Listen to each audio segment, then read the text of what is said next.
Chapter 11. Johnson was very patient.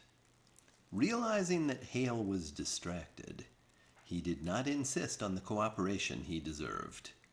In the few times that he succeeded in finding Hale at home and tried to continue his lessons in methods of ruling, he treated Hale with remarkable tact. "If anyone has the right and power to gain happiness," he said once, "it's you. Don't rush yourself. Think this thing out. If you need any help, ask me for it. Meanwhile, I won't bother you until your mind is free. But, William, I want to impress this on you. Anytime you're stuck, just remember what you are."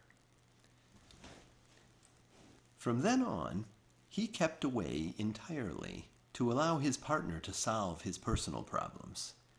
Hale was grateful for his understanding.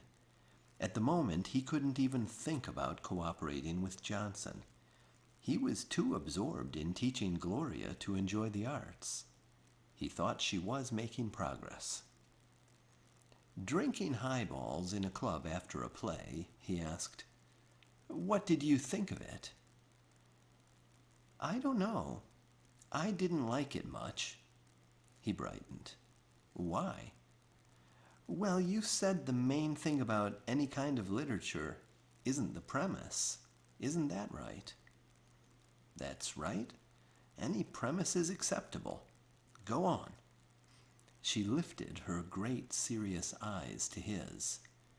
"But the development must be logical, you said. The girl was in love with a rich man, but she married the poor one because she thought it would be more romantic. I wouldn't be so silly. I'd marry the man I loved. And would you kill yourself, like the rich man?" He recoiled slightly, staring down at her lovely, affectionate face in horror. Kill himself? He couldn't, but she... "What's wrong, Billy Willie?" Nothing." She clutched his hand desperately, while he gabbled wildly about anything that came into his mind. Anything, that is, but the frightening thought that she had innocently aroused. She had several little ways that flattered him into thinking that she regarded him as a terrifyingly strong brute, though he had always considered himself more the intellectual type. When walking, she would hold his arm muscle in an awed grasp. She would beg him to let her handle the wheel of one of the cars, and then gasp that she didn't know how he did it so well, and that she felt so much safer driving with him than with anyone else. It made him feel equal to anything, even to running hell as an equal partner. That, he thought, was what a man needed a woman for. The question of her intellectual development would take care of itself.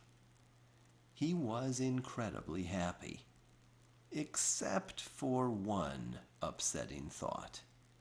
This he kept submerged in his subconscious as long as he could, until an accident forced it so emphatically on his mind that he could no longer ignore it.